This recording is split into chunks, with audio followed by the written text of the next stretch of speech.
Hi, hello.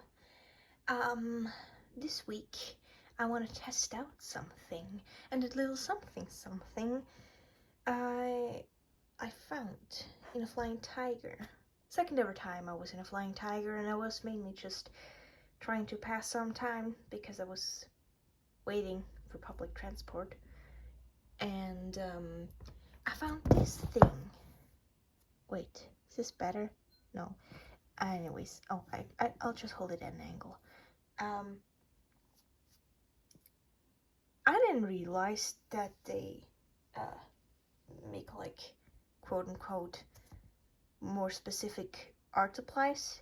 Like I know they have like pens and like sketchbooks. I actually have a Flying Tiger sketchbook from the first time I visited, or this singular hole punch.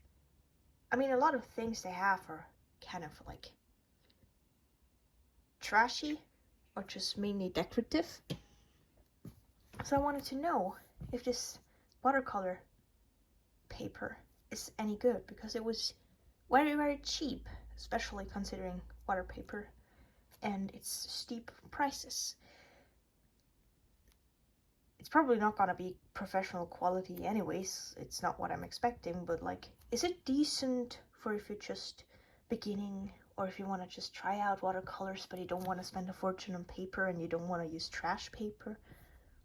Or would you even be better off just getting mixed media paper, or even just mixed media sketchbook? Or, of course, watercolor, but if you just want to try it out sometimes. It can be a little bit expensive to get watercolor paper. So, I'll just do a little speed paint, and I'm planning on covering up. Wait a minute, give me a second. These drawings kind of bled through. The ink did, and I want to cover it up, and I think I'll kind of sketch this out properly and then paint it and see how it goes. Yeah, that's the plan.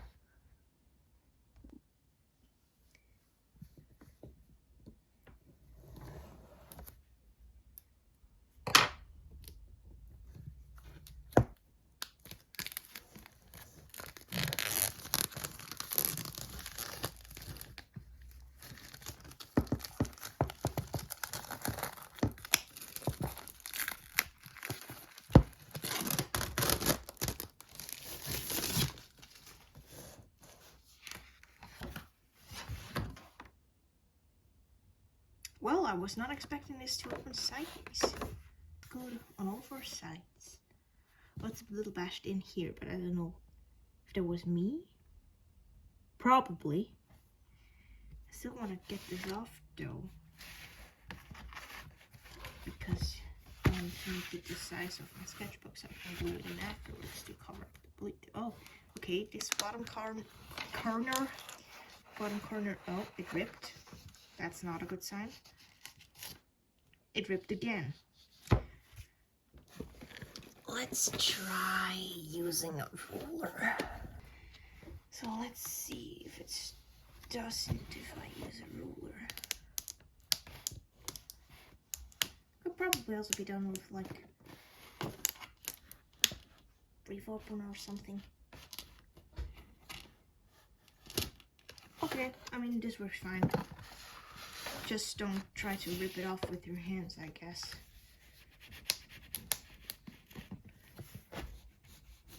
Because the glue is pretty freaking... Okay, it's getting worse again. Why is it... Okay, first impression, glue is not evenly distributed on all four sides. And the paper rips. And at the same time, hardly comes off.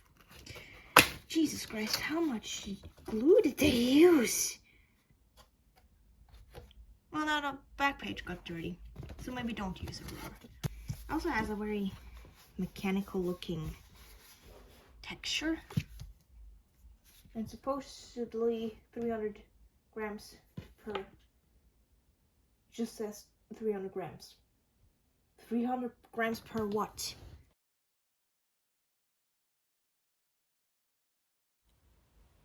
Time for voiceover. Shay, hi.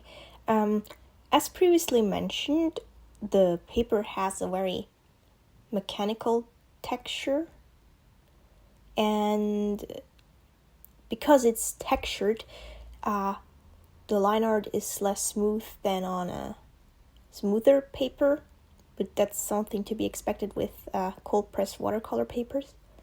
I actually don't know if it's cold pressed. I just, based on the texture, I'm guessing it is.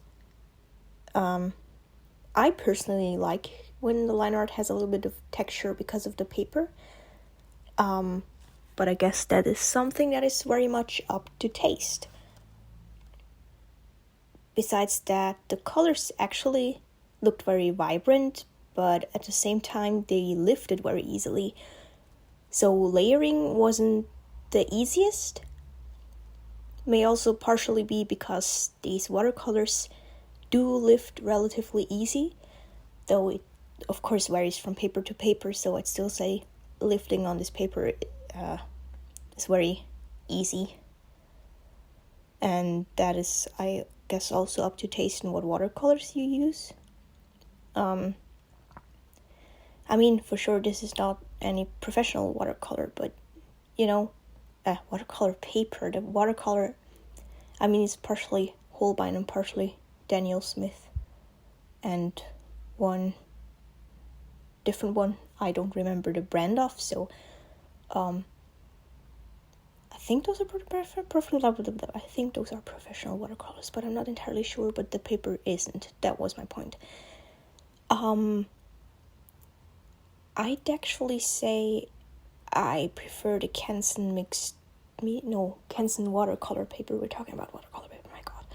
I personally prefer the watercolor paper from Canson because works better for layering. Also, there's more sheets on it, because on the Flying Tiger one there's only 20.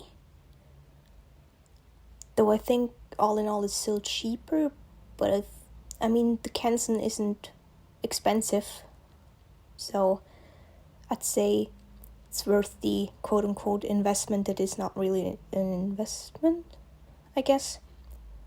I mean, if you can afford better watercolor paper and if you are more of a professional artist, then sure, go for a more professional watercolor paper.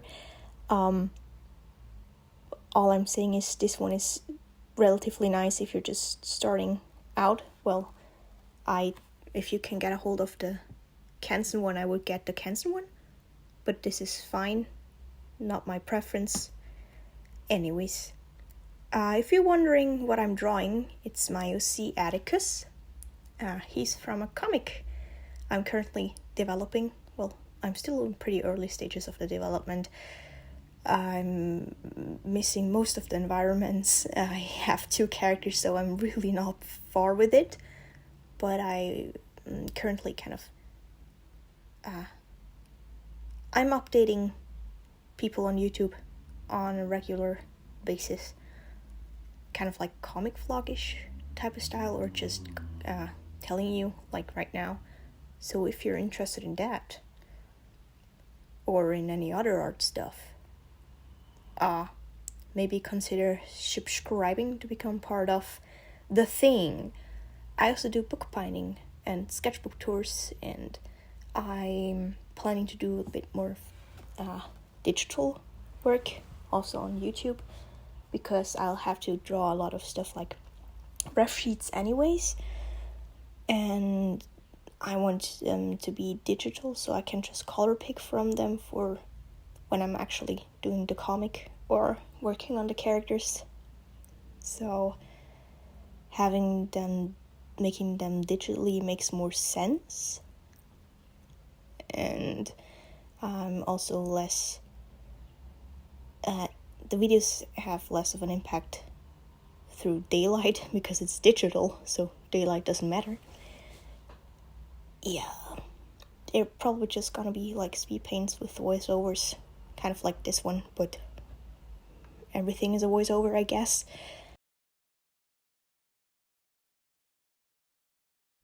By the way, I don't know if that is interesting to anyone, but the other OC for this story, the one with the big bow,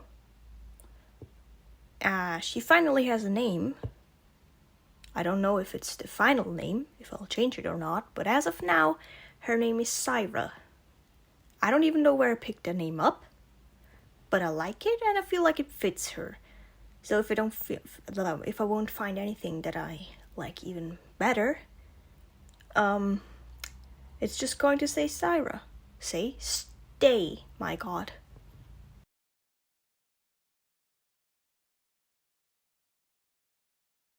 I feel like it turned out pretty well, and I also haven't done like a proper, more finished drawing of Atticus, like in general, and I do really like how he looks when he's fully colored, you know. I'm not sure if I want to make his hair darker or not, but I'll figure it out eventually. Anyways, if you enjoyed this video, maybe, if you enjoyed this video, maybe consider giving it a like. I would like to tell you that I'm usually better at talking, but I really am not, so don't expect anything else.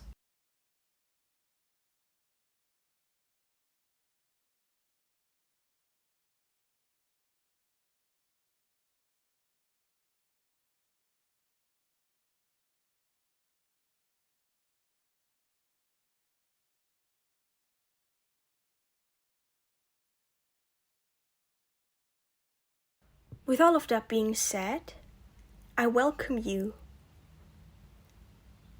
with a warm embrace on next Monday to a next video, because I usually post on Mondays, at least here on YouTube, which is kind of the only place where I'm able to stay on schedule and post regularly. So yeah, see ya!